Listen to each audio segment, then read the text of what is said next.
Essa palestrante de agora, ela é Maria Clara Andrade. Clara, ela é enfermeira pela Universidade de Pernambuco. Atualmente, ela está como residente do Hospital das Clínicas de Terapia Intensiva e é pós-graduanda em estomaterapia pela Universidade de Pernambuco também. Então, com vocês, Maria Clara, com a palestra Terapia Infusional.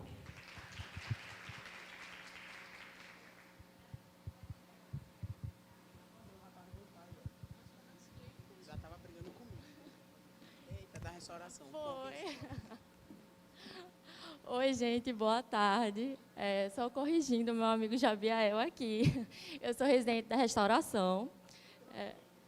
Foi foi um pequeno errinho, mas é isso.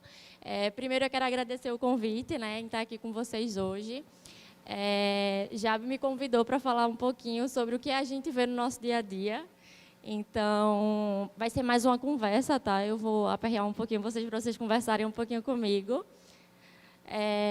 Como ele estava falando, eu sou residente de terapia intensiva, eu sou R1, né? Eu comecei esse ano, mas eu digo que eu já tenho um bom barco aí para trazer para vocês de algumas experiências que eu estou vivenciando lá. Por quê? É um contexto completamente diferente do que a gente vê em prática, né? O que a gente espera ver na prática. Então, quando a gente chega, a gente tem 1001 expectativas, mas, às vezes, o que acaba acontecendo é que a gente identifica muitos erros, a gente identifica muitos pontos de melhoria, mas, além desses pontos de melhoria, a gente também tem que pensar em como a gente vai ajudar o serviço, né? Qual o nosso papel ali naquele serviço? É só criticar? É só a gente apontar os erros que a gente vê? Então, quando a gente fala de terapia infusional, é um mundo, né?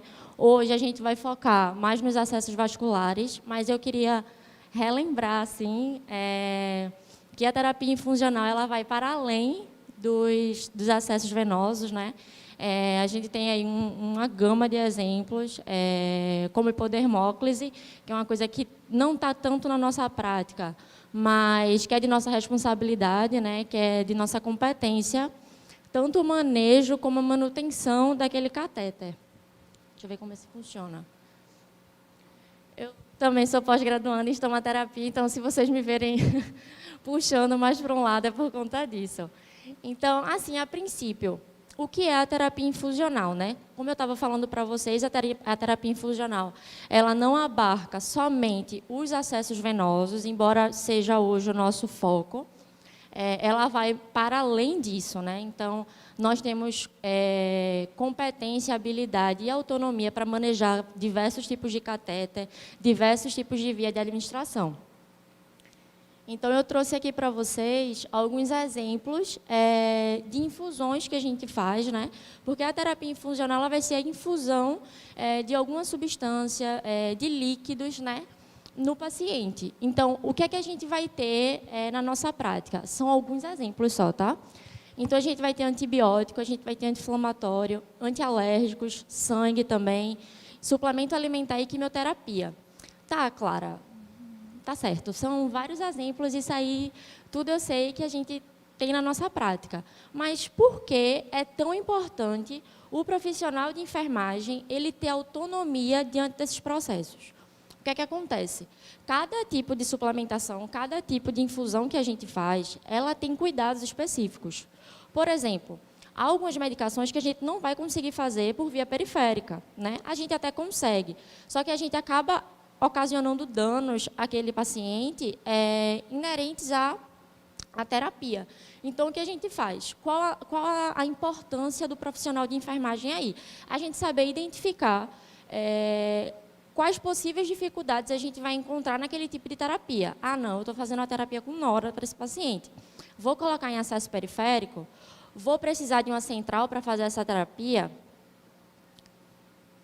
Então, o que é que ela vai abranger? Qual o papel do profissional enfermeiro e da equipe de enfermagem, né? Ela vai desde o preparo do paciente, e quando eu falo do preparo do paciente, isso vai tanto para as infusões, como para a inserção de catéter. Não é específico e não é exclusivo da enfermagem a inserção e cuidado com catéter. Por quê? Porque a gente tem também os catéteres centrais, que não são os de inserção periférica. Então, acaba acontecendo que a gente não tem essa exclusividade, né, de inserção, Mas, quando a gente fala de cuidado, a gente sabe que é nosso. Então, qualquer coisa, qualquer risco, qualquer dano que venha a ser causado àquele paciente, está altamente atrelado à assistência. Quando a gente vem ter um problema por conta de alguma infusão, por conta de alguma administração, tenha certeza que não vai ser a equipe médica, não vai ser a equipe de fisioterapia, obviamente, que vai ser responsabilizada, vai ser a equipe de enfermagem. Com razão. Por quê? É o profissional enfermeiro e a equipe de enfermagem que está literalmente à beira-leito. Então, somos nós que identificamos problemas, somos nós que identificamos alterações, somos nós que manuseamos o catéter, somos nós que manuseamos as infusões também. Então, é normal que os resultados, eu vou até trazer para vocês aí mais para frente, bom ou ruim, ele vai ser atrelado a gente. A escolha dos materiais, né? Tanto escolha como separação de material, ela vai ser toda com a gente também. Em termos de calibre, o que é que vai ser melhor para o paciente? A duração e o tipo de fármaco ou substância, né? É importante a gente relembrar e ressaltar que alguns fármacos eles têm interação medicamentosa, então a gente tem que conhecer. Acontece também, já aconteceu comigo, a gente sai da faculdade, a gente acaba não tendo tanta experiência em termos de concentração de fármacos. E o que é que acontece? Às vezes a gente pega a prescrição e a gente vai administrar, ou por qualquer motivo, que a equipe está sobrecarregada, então a gente acaba fazendo isso para ajudar aquele fluxo, né? E tinha uma concentração que eu não conhecia, e para mim era natural, só que, como eu sou residente, eu sempre confirmo as coisas que eu vou fazer, porque, né, talvez a rotina do setor ela administra de outra forma. Então, realmente, tinha havido um erro, porque lá as prescrições no trauma elas são manuais, então, tinha havido um erro, e ao invés de diluir, né, a gente diluir em 180, estava para diluir em 80. Então, a gente tem que ter conhecimento técnico e científico, obviamente, para saber o que a gente está manejando. Obtenção e manutenção do acesso, além da duração também do tempo que ele vai ficar. Por quê? Alguns acessos, eles estão... Alguns pacientes, ele têm o prognóstico de ficar com a gente por mais tempo. Então, quando ele tem um prognóstico de ficar com a gente mais tempo, e no contexto de terapia intensiva, a gente sabe que esse paciente ele vai fazer algumas drogas, várias drogas, na verdade, que talvez precisem de um acesso central.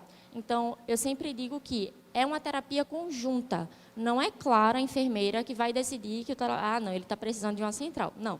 É Clara, a enfermeira, que identificou uma falha ali, porque aquelas medicações elas não vão conseguir ser administradas por via periférica, por qualquer motivo, até quando o paciente está hipovolêmico, por exemplo. Então, é bem difícil a gente conseguir um acesso periférico. Então, a gente vai e entra em acordo médico, obviamente, ele também identifica a necessidade de se ter uma central. Aí, a gente parte para o acesso venoso central, né? Eu trouxe alguns RDCs aqui para a gente dar uma olhadinha, para a gente ver que, realmente, em termos de terapia infusional, nós somos os protagonistas, a gente é que leva esse carrinho aí para frente. Ela traz o regulamento técnico de boas práticas de utilização das soluções parenterais em serviços de saúde. Tá, claro, isso quer dizer o quê?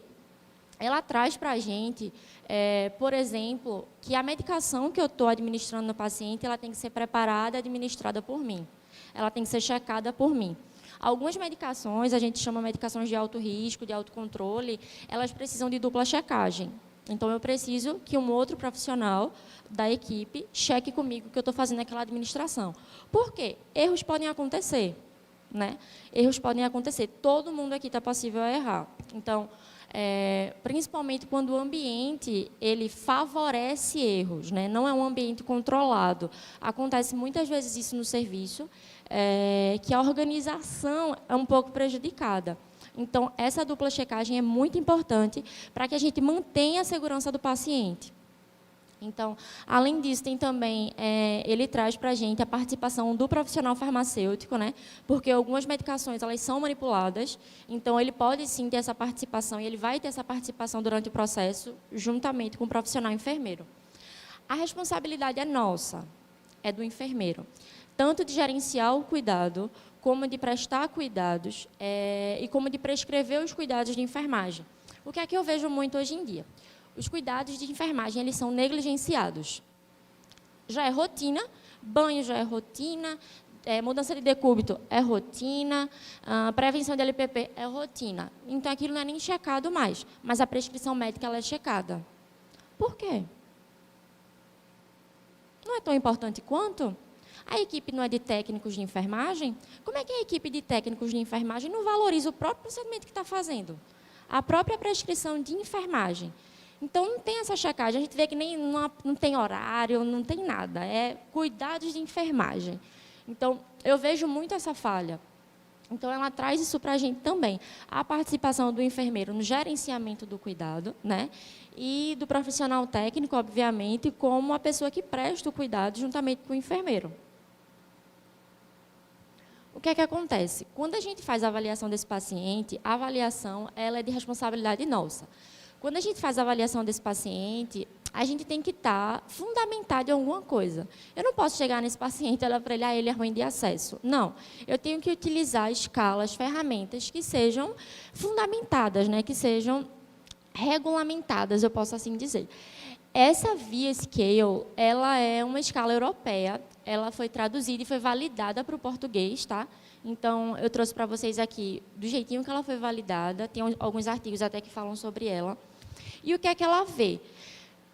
Ela avalia várias coisas, mas o principal é calibre do catéter que eu vou poder utilizar naquele paciente, o risco de extravasamento, é um remoto, é baixo risco, moderado, alto risco, ou é um risco muito alto. O desempenho da punção venosa, né, se foi fácil, se nem fácil nem difícil, se foi difícil, foi muito difícil. A gente escuta muito isso da equipe, aquele paciente ele está muito ruim de acesso, eu já tentei e não consigo. Então, aí a gente vai para outro profissional. E a terapia intravenosa também, né? Porque tem algumas medicações que elas são consideradas irritantes. Então, eu vou fazer em periférico, eu vou pegar uma central, então a gente tem que saber diferenciar isso. Lembrando que em escalas que tenham evidência para classificar aquele paciente. Ela classifica em 5 graus, quanto menor o grau, tá vendo? Maior a facilidade que a gente tem de conseguir acesso nesse paciente, então a gente vai utilizar um catéter mais calibroso, né? Quando a gente vai fazer infusão de sangue, a gente precisa de um catéter calibroso. Muitas vezes a gente não consegue uma central, ou a central foi prejudicada. A via não está correndo. Então, a primeira coisa que a gente pensa em fazer é voltar para o acesso periférico. Quando a gente volta para o acesso periférico, esse paciente ele já não está muito bom, porque se ele foi para a central, a gente já tinha um acesso periférico antes, né? Que foi perdido por algum motivo. Então, quando a gente volta para essa periferia, a gente tem que conseguir um catéter que seja calibroso, né? Até por conta da característica do concentrado de hemácias, por exemplo, a gente precisa de um acesso mais calibroso para que tenha esse fluxo ok. Por aqui é só. Lembrando que a avaliação do paciente, eu sei que ela é feita por toda a equipe de enfermagem, mas ela é obrigação do profissional enfermeiro, certo? Ela é competência nossa. Então, eu vou utilizar escalas para avaliar aquele paciente e eu também posso utilizar tecnologia de visualização vascular. Não é tão comum, né? E eu digo isso assim com toda certeza, porque em todos os hospitais que eu passei, se eu vi 1 ou 2 vezes e sendo manipulada pelo profissional enfermeiro, assim, já é demais. Mas a resolução do COFEN, número 679 de 2021, ela é bem recente, ela nos possibilita e ela nos acoberta da utilização de ultrassonografia no ambiente pré e no ambiente hospitalar. Então, ela traz que o profissional enfermeiro ele precisa ter uma capacitação específica, e quando eu digo capacitação específica, não é só, eu sei manusear. Não, ele tem que comprovar que ele realmente se capacitou para aquilo.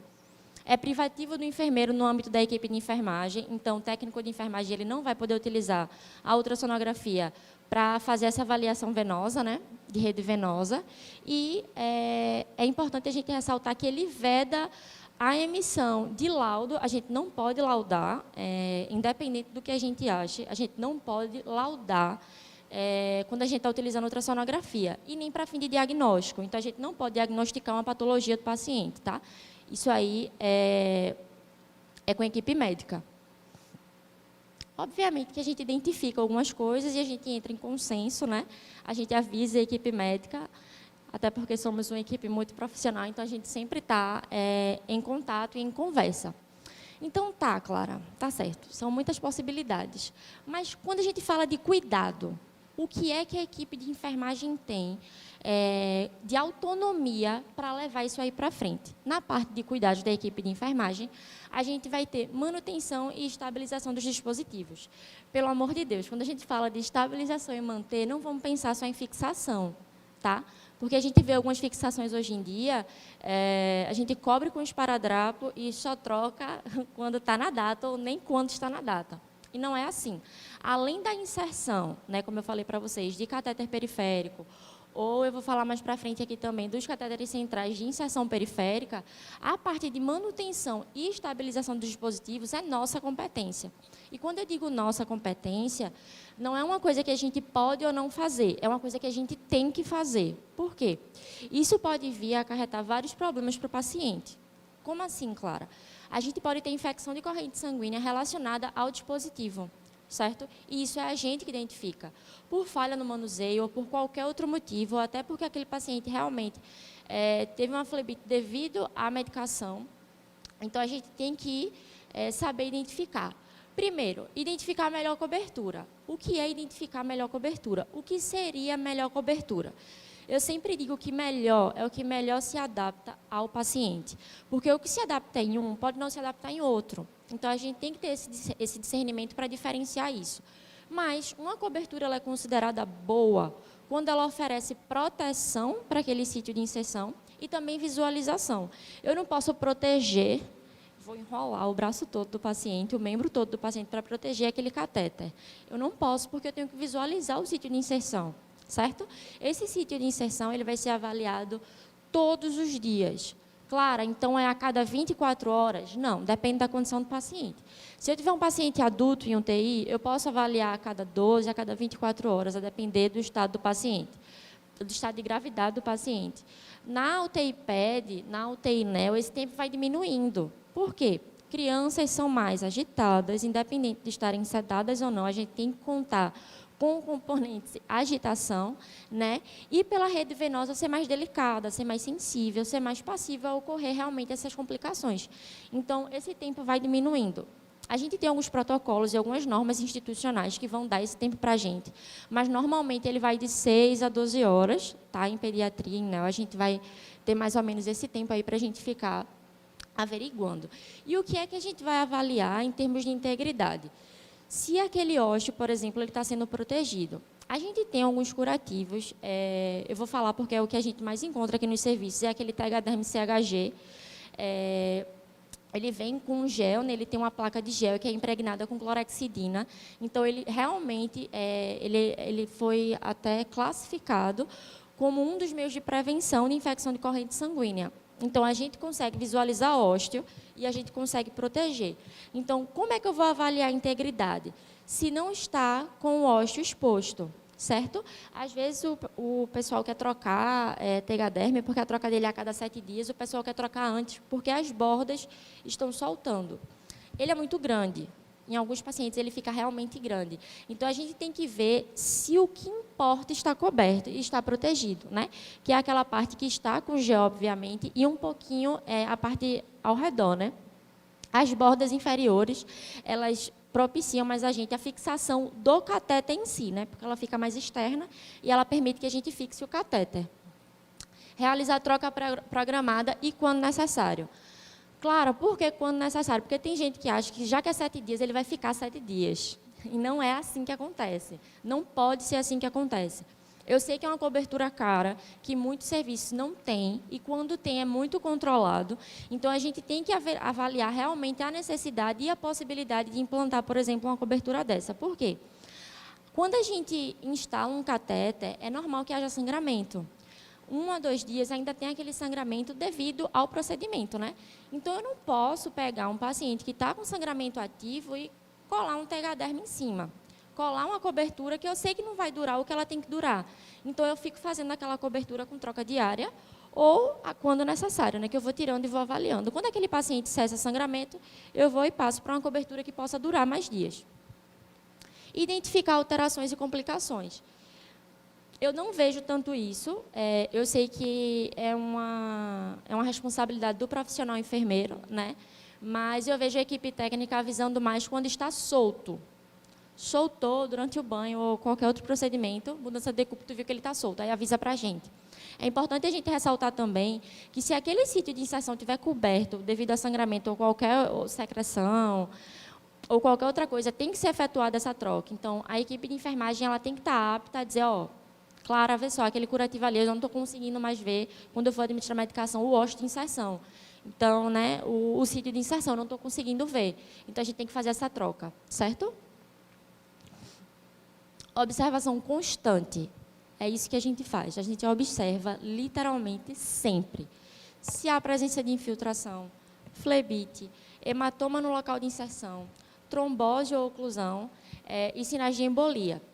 A gente tem um problema muito grande com flebite em termos de tempo de internamento. Por quê? O que é que acontece? Às vezes o paciente ele recebe alta da UTI, só que ele está com uma flebite enorme no braço. A gente não pode liberar aquele paciente dali, principalmente porque aquele problema aconteceu na unidade de terapia intensiva. Então, a gente segura esse paciente mais tempo. Além de todo o dano psicológico que esse paciente ele já está, né, porque você ficar sozinho, que é o que acontece normalmente, né, você não pode ficar com acompanhante. Você já fica sozinho por semanas, até meses na UTI. E a gente segurar esse paciente lá por conta de uma flebite, ou então por conta de infecção de corrente sanguínea, é complicado. É bem complicado, tanto para o paciente até como para o hospital, né? Porque se aumenta o tempo de internamento, a gente aumenta o trabalho de enfermagem, a gente aumenta os cuidados, aumenta gasto também. Os custos do hospital aumentam. Então, tem todo um trabalho aí de manutenção desses catéteres. Identificação de fatores preditivos de complicações. Eu sei que a inserção de catéter, ela não é exclusiva nossa, tá? Isso a gente já sabe. Não é nossa porque o profissional médico ele pode inserir catéter, né? A gente conversou sobre isso. Mas é importante eu saber quais riscos o meu paciente ele pode apresentar para ele ter complicação, né? Porque a partir do momento que eu trato todos os pacientes como eu não estou tratando a individualidade daquele paciente, eu estou literalmente fazendo um processo de enfermagem para todo mundo que está na UTI. E não é assim que acontece. Cada paciente ele é individual. Então, alguns fatores de risco, além do paciente, né? A osmolaridade e pH da solução. A gente vai ter solução, como eu falei para vocês, que elas são consideradas irritantes. Então, a gente tem que avaliar qual seria a via de administração mais indicada para aquela solução. Tônus e toxicidade vascular, isso também é importante. Técnica e local da punção. Idade e condições do paciente. Quando eu falo de técnica e local da punção, além do óbvio que a gente sabe de anatomia, mas também conforto do paciente, segurança do paciente, certo? O cuidado individualizado. Quando a gente fala de cuidado individualizado, a primeira coisa que tem que passar na nossa cabeça é o processo de enfermagem.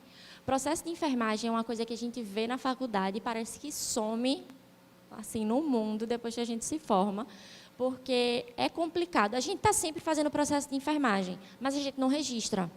A partir do momento que a gente não registra, nada do que a gente não registra é feito. Então, em tese, a gente não fez porque não foi registrado. Então, o processo de enfermagem ele tem que ser registrado, certo? A depender do nível de atenção, a gente registra todas as fases do processo de enfermagem, ou a gente vai registrar a intervenção e os resultados, a avaliação que a gente fez, certo? Então, isso é muito importante. O cuidado individualizado, ele também vai precisar do treinamento da equipe. Quando eu falo de treinamento da equipe, é para a equipe saber identificar a individualidade do paciente, saber identificar as complicações que eu posso ter devido àquele catéter. E os protocolos assistenciais, que eles vão ser nosso guia, né? Cada instituição ela vai ter seu protocolo e cada instituição ela vai definir a forma como aquilo deve acontecer. Ah, não. Em tese, a troca deveria ser a cada 7 dias, mas aqui a gente tem um risco de infecção muito alto, então a gente está trocando a cada 5, certo? Algumas instituições estão fazendo isso. A equipe de enfermagem frente à prevenção da infecção de corrente sanguínea. Isso é nosso, não larguem isso nunca, porque é de nossa responsabilidade, né? A gente está falando aqui de protagonismo da enfermagem, então acaba acontecendo muitas vezes da gente tomar responsabilidade que não é nossa e deixar o que é nosso. Mas quem é que vai fazer o que é da gente se a gente está fazendo do outro? Ninguém. Ninguém faz o que é seu. Você perde tempo resolvendo problemas da sua... Obviamente, é uma equipe multi, né? A gente tem que se ajudar, a gente tem que fazer com que aquilo ande, mas a gente não pode deixar a nossa responsabilidade para responder a do outro. Porque, a partir do momento que a gente deixa a nossa, ninguém faz. Ninguém faz. Então, o resultado do procedimento, como eu estava falando para vocês, sucesso ou insucesso, ele é considerado um indicador de qualidade da assistência de enfermagem. É correlacionado a gente. A primeira pessoa que o médico vai recorrer, ou que o pessoal da CCIH vai recorrer, é quem é o enfermeiro de plantão. Quando acontece algum problema, eles ligam para lá. Quem é o enfermeiro de plantão? É a gente que é responsável por isso. Então, obviamente, eles vão nos procurar. A infecção de corrente sanguínea associada a cateter venoso central entre os pacientes em terapia intensiva é um problema global. Por que eu falo em terapia intensiva? Porque normalmente são os pacientes que a gente vai encontrar com cateter venoso central. Dificilmente, ou praticamente nunca, você vai encontrar um paciente de enfermaria, por exemplo, com central, certo? A gente faz a retirada do cateter antes. Ou, em casos muito específicos, quando ele precisa fazer aquela medicação que está sendo feita por cateter central, que ela exige que seja feita por cateter central, ela vai continuar sendo feita. Mas, realmente, são casos bem específicos, porque se aquele paciente está precisando de uma droga, por exemplo, que precise de uma central, ele provavelmente precisa de cuidados intensivos, então ele não sai da UTI, certo? Então, quando a gente tem a infecção de corrente sanguínea, a gente vai ter um aumento da mortalidade, a gente vai ter um aumento do tempo de permanência na UTI, como eu estava conversando com vocês, e também dos custos e cuidados em saúde. Então, o que é que acontece? A gente mantém esse paciente muito mais tempo do que ele realmente deveria. Então, a vigilância para a infecção primária de corrente sanguínea, ela tem que ser realizada, certo? A CCIH, né, que é a Comissão de infecção intra-hospitalar, ela tem uma importância muito grande nisso. Então, puxem para perto de verdade. Eu sei que, às vezes, a gente acha que você está no setor, cheio de coisa para fazer. Aí, quando chega a equipe de CCIH para fazer uma visita no setor, nossa, muda todo mundo, porque eles chegam realmente caladinhos e vão avaliar o que é que está acontecendo no setor. Então, eles vão para identificar o que é que está de errado, pontos de melhoria. Mas eles não vão lá com a intenção de penalizar. Não é de melhorar a assistência. Vocês têm que pensar sempre nisso. Eu cometi um erro, vou ficar calada, não vou falar para ninguém. Eu não faço de novo também, ninguém precisa saber. Não, você tem que falar, porque outra pessoa pode estar cometendo esse erro que você está cometendo e ela nem sabe. Então, a gente tem que realmente falar. Então, quando a equipe de CCIH chegar, eu os acolho, porque realmente eles estão ali no serviço para ajudar. Eu já tive experiências na equipe de CCIH, né, foi durante a graduação, eu não gostei muito, não vou mentir. Meu coração realmente é de terapia intensiva, mas eu avalio e eu reconheço a importância da CCIH no ambiente hospitalar.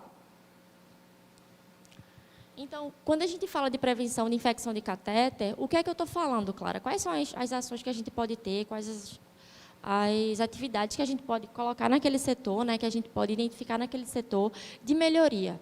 Higienização das mãos, isso vocês vão ver em qualquer lugar, isso não vai sumir nunca, higienizar as mãos sempre. Seleção do catéter e do sítio de inserção, preparo da pele, estabilização, e quando eu falo de estabilização, é a estabilização do catéter, as coberturas, esse flushing, eu não sei se vocês já viram, eu fui aqui da FENSG, então a maior parte da minha prática durante a graduação, né, e também agora no HR, foi em hospital público. Eu não vi em hospital público aquelas seringas preenchidas, que elas já vêm preenchidas. Eu não sei se vocês já tiveram a oportunidade de ver. Diminui manuseio, então diminui risco de infecção. Elas já vêm preenchidas com soro fisiológico, as seringuinhas estéreis. A gente não precisa estar fazendo aquela aspiração, né? E também remoção do catéter. Então, quando eu falo para vocês do que é que a gente faz, onde é que a gente age, a gente vai estar desde a inserção até a manutenção, até a retirada do catéter, certo? Atrelado a isso, a gente vai ter implementação de protocolo, norma, rotina e os famosos POPs, né? É difícil eu ver, eu acho que se eu vi um setor e foi na UTI, porque a gente roda em vários setores, né? O POP de lá, eu acho que eu só vi uma vez, foi na UTI PED. Foi na UTI PED. Porque eles viram papel assim, amontoado, vai ficando um por cima do outro, e quando você pergunta do POP, ninguém sabe onde está. Some, o dono levou, você não vê nem a alma do POP, né? E isso é uma coisa que deveria estar de fácil acesso. Isso tem que estar de fácil acesso. Por quê? Qualquer dúvida que acontecer, qualquer dificuldade que você tiver, você pode consultar, certo? Até porque as rotinas são diferentes, né, em determinados serviços. Então, é sempre bom a gente ter esse passo a passo. O cateter central de inserção periférica. O parecer do Corém, eu trouxe o parecer do Corém de São Paulo, de 2013. Ele traz como lícito ao enfermeiro a passagem e a retirada do catéter, desde que qualificado para tal, certo? Não é qualquer enfermeiro que vai instalar uma PIC, por exemplo, certo? Você tem que ser capacitado para tal. E atenção para avaliação contínua, certo? Assim como os outros catéteres, você instalou, você vai manter ele ali de forma segura, certo? A gente tem também as resoluções do COFEM, né, a 358 de 2009 e a 514 de 2016, quanto à importância do registro do procedimento da assistência. Como eu estava falando para vocês, às vezes parece que a gente tem uma equipe de técnico de medicina, porque os técnicos eles só checam, eles só registram cuidados médicos, certo? Que eles auxiliaram, ou então que eles participaram. E acabam não registrando os cuidados de enfermagem. Para mim, se você não registra, você não fez. Isso é em qualquer lugar. Então, até para você se acobertar, em termos de, não, inserção de catéter, tá certo, eu manuseei um catéter, que ele realmente está aí, foi coletado em hemocultura transcatéter, a gente não sabe, vai retirar. Então, se eu faço o manuseio daquele catéter, eu tenho que registrar o que foi que eu fiz. Porque chega o enfermeiro do outro dia e vai ver o que foi, o paciente está sem catéter, está sem nada, não sabe nem o que foi que aconteceu, não sabe quem pegou, não sabe quem mexeu. Isso você se resguarda e você resguarda o paciente, certo? Lembre sempre, sempre, segurança do paciente. Não tem nada além disso, certo? Não importa se você vai ser chamado a atenção da CCIH 1001 vezes. Pense sempre na segurança do paciente. Então, registro do procedimento e da assistência, até para nos acobertar também. Tem alguns processos judiciais aí correndo lá no hospital e eles levam o prontuário todo. É o prontuário todo. Então, quando a gente sabe o que está acontecendo, né, vem uma equipe do próprio hospital para organizar aquele prontuário. Então, não, o paciente está acusando o hospital de negligência. É negligência? Não sei. Ele veio apresentando esse problema já tem um tempo. O enfermeiro, ele identificou esse problema, estava lá no prontuário que ele identificou esse problema e ele não fez nada. Então, tá certo, você realizou só aquela etapa de coleta de dados. E o planejamento? E a intervenção? Você aplicou? Você avaliou? Então, tudo a gente tem que anotar. Afinal, qual o papel do enfermeiro? Depois disso tudo, qual o papel do enfermeiro, né? Lá, como eu estava falando para vocês, a depender do setor, eu vejo que são culturas completamente diferentes. Eu já tive a oportunidade de rodar na emergência do trauma, né, na Sala Vermelha, que é conhecida por ser o caos do HR, e realmente mas eu também tive a oportunidade de rodar em setores lá, como unidade de terapia intensiva e como a USAN, que é a parte de neuro, né, a parte de neurointensivismo, e são realidades completamente diferentes. São realidades completamente diferentes. Então, se você fechar o olho e abrir, assim, estiver na USAN, você não sabe que você está no HR, sabe? Pela fama que o HR tem, principalmente infecção de corrente sanguínea. Então, parece, literalmente, que são lugares diferentes. Mas por quê? Por quê? Às vezes, a gente acostuma com a cultura do setor. Não, aqui é bagunçado, sempre foi bagunçado, vai morrer bagunçado. Não necessariamente, mas também você tem que entender que não adianta você surtar, não é você em um dia que você vai corrigir toda a cultura de um setor, são passos pequenos, foi o que eu estava dizendo, não adianta a gente só criticar, a gente tem que vir com algumas ideias também para ajudar o setor a passar por aquilo, né, a ter uma nova cultura. Então, esse é o papel do enfermeiro, nós somos educadores em saúde, nos formamos educadores em saúde, vamos morrer educadores em saúde. Isso a gente vai levar para qualquer lugar, não só da equipe de enfermagem, certo? Mas também a gente está ali para auxiliar outras equipes, por exemplo, em alguns procedimentos, que a gente tem que ter esse raciocínio clínico, literalmente, para identificar algumas falhas no processo, certo? Então, a gente traz a gestão do cuidado, né, como nosso foco aí. Avaliação clínica em termos de escolha do dispositivo, a escolha da tecnologia, né, para ter uma maior assertividade, eu não posso saber que aquele paciente ele está desidratado, ele está péssimo de acesso, eu já avaliei aquele paciente, a rede venosa dele não é boa, eu vou lá com um jogo 18. Não vai dar certo. Então, a gente tem que realmente identificar qual a tecnologia para aquele paciente, qual o melhor tipo de catéter para aquele paciente. Monitoramento dele, né, avaliar os efeitos da substância no paciente. Então, é como eu estava falando, a gente está à beira-leito. Se aquele paciente apresentar qualquer dificuldade, qualquer diferença, qualquer reação, é a gente que identifica. Então, se a gente não identificar, ninguém vai, porque ninguém tem esse tempo todo com ele. Ninguém está ali, literalmente, 24 horas por dia, à beira-leito, para identificar essas alterações que acontecem no paciente. Então, flebite, sinais flogísticos. Eu vejo o pessoal não avalia. O pessoal passa no paciente e não avalia. A gente tem que avaliar. Isso é uma coisa que a gente não pode deixar para o próximo vir olhar. Ah, isso é um problema que se resolve no plantão de amanhã. Não. Se resolve no plantão de hoje. Local e forma de administração, né? Se é periférico ou central, qual vai ser a forma de administração, se a gente vai reconstituir, se a gente vai diluir aquela substância. E quanto aos bundles, né? A gente pensa no bundle, e eu já vi muita gente igualando, né? Dizendo que são sinônimos bundle e aquele checklist. Bundle e checklist não é a mesma coisa. O bundle vai ser um conjunto de boas práticas, que dentro desse conjunto de boas práticas, eu tenho checklists que vão me auxiliar a manter essa prática ok, certo? Então, bundle e checklist, eles não são a mesma coisa. O bundle, ele pode abranger aí os protocolos da instituição, né, como eu estava falando para vocês, protocolo, norma, os POPs, o treinamento da equipe. Como assim, Clara? Bundle é treinamento da equipe? Sim, pode ser.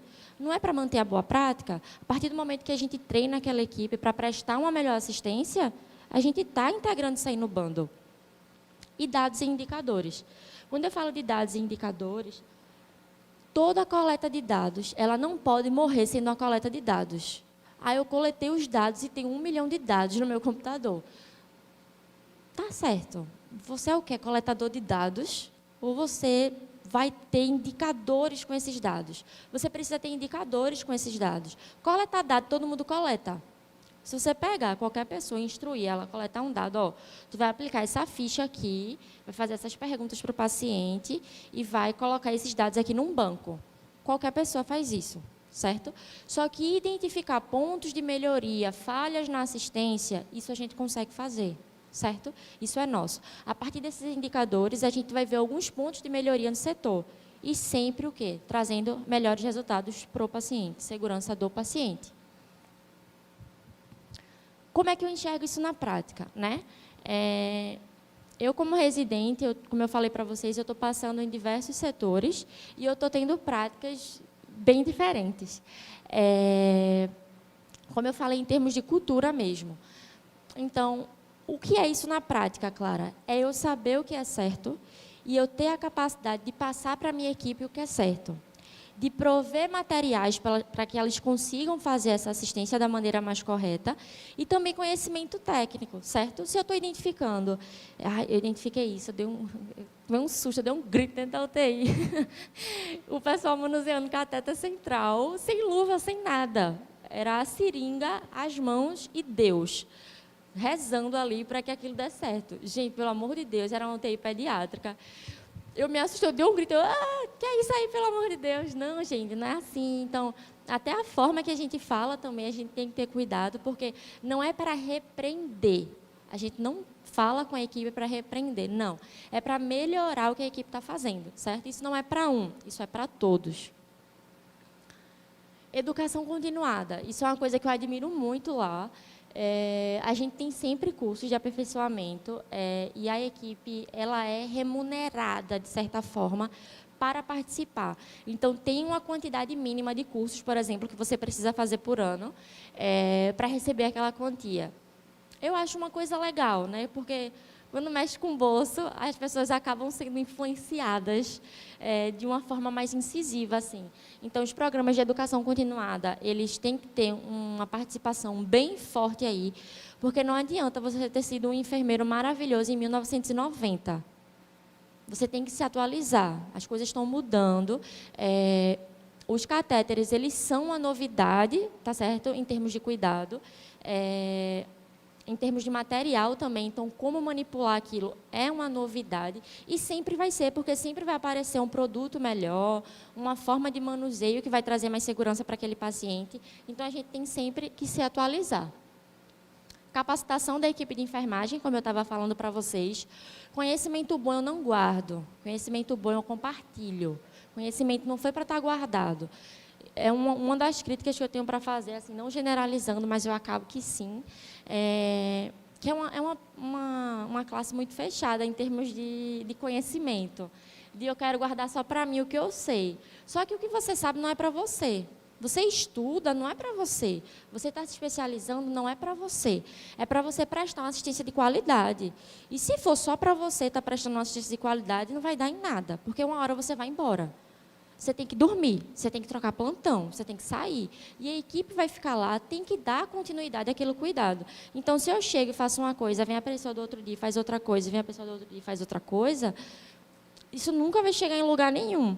Então, eu tenho que compartilhar o que eu sei sim e estar aberta também a escutar, né? Porque tem gente que não gosta, mas estar aberta a escutar também outras opiniões mais atualizadas. Autonomia. A partir do momento que você tem conhecimento, você tem autonomia. Não dá para você ter autonomia sem você ter conhecimento. Se você acha que você é autônomo sem ter conhecimento, você está sendo um pouquinho arrogante, né? Então, para você se colocar como autônomo, para você ter autonomia como profissional de enfermagem, como enfermeiro, você precisa ter conhecimento daquilo. Senão, você vai estar sendo chamado a atenção por gente de equipe que não tem nada a ver com você. Por um procedimento que é seu, e o pessoal está chamando a atenção sua. Um absurdo, quase que eu choro lá, foi um profissional médico chamar a atenção da equipe de enfermagem por conta de mudança de decúbito. Gente, eu fiquei com ódio. Eu saí de lá, mas eu fiquei com uma mistura de raiva e de vergonha, porque eu disse, gente, pelo amor de Deus, isso é nosso. Eu não preciso de médico, de fisioterapeuta, de nutricionista, está vindo aqui no setor, para falar que eu preciso mudar meu paciente de decúbito. Isso é uma coisa minha. Eu tenho que proteger meu paciente, até porque se ele desenvolver lesão, quem vai cuidar também sou eu. Então, vir profissional médico me dizer o que eu vou usar na minha lesão, me dizer que eu preciso mudar meu paciente de decúbito, eu não preciso estar escutando isso. Então, eu tenho que ter conhecimento para ter autonomia e para não estar dando abertura para as pessoas estarem, né, se metendo numa coisa que não é delas. Está errado? O profissional está errado, o profissional médico? Não está. Ele identificou uma falha no serviço que aquela pessoa, em tese, não tinha identificado, então ele foi lá e falou. Então, a gente não pode também dar abertura para que essas coisas aconteçam, né? A gente tem que se assegurar disso. Priorizar sempre a segurança do paciente, é como eu estava falando para vocês. O que eu tenho, o que eu estudo, o que eu sei não é para mim, é para eles. Então, tudo que eu sei, que eu me aperfeiçoo, é para prestar uma assistência de maior qualidade. Eu trouxe uma frasezinha aqui.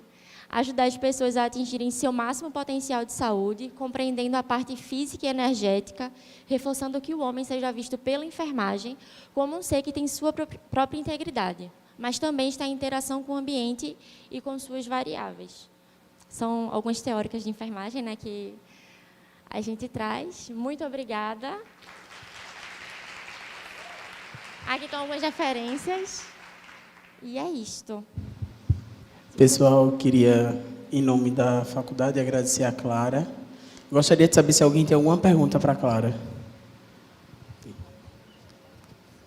Se eu souber responder e puder ajudar. Sabe. Se eu não souber, eu procuro e a gente se entende depois. Boa tarde. Boa tarde. Eu queria saber mais, que tu explicasse mais do PICC, a passagem dele por ultrassom e se ele tem alguma relação com a terapia infusional. Certo. Mais alguém tem uma pergunta que eu já junto tudo e respondo? Mais alguém? Não, tá. Quando a gente fala de terapia por ultrassom, isso é uma coisa bem específica, certo? E alguns tipos de catéteres vão ser utilizados nessas terapias. A terapia que a gente utiliza por ultrassom, ela precisa ter capacitação para tal, em termos de especialização mesmo, certo? Ah, não, eu fiz, sou capacitado para isso.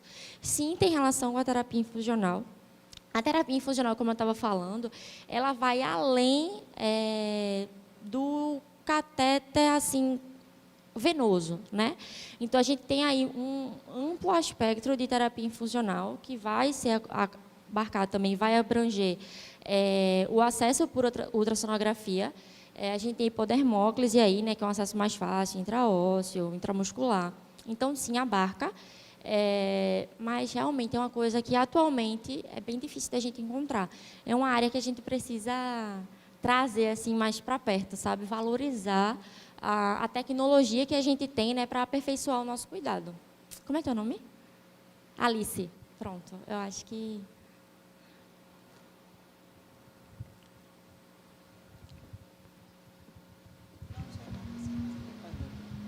Mais alguma pergunta? Ou nenhuma? Então é isso, né? Muito obrigado, Clara.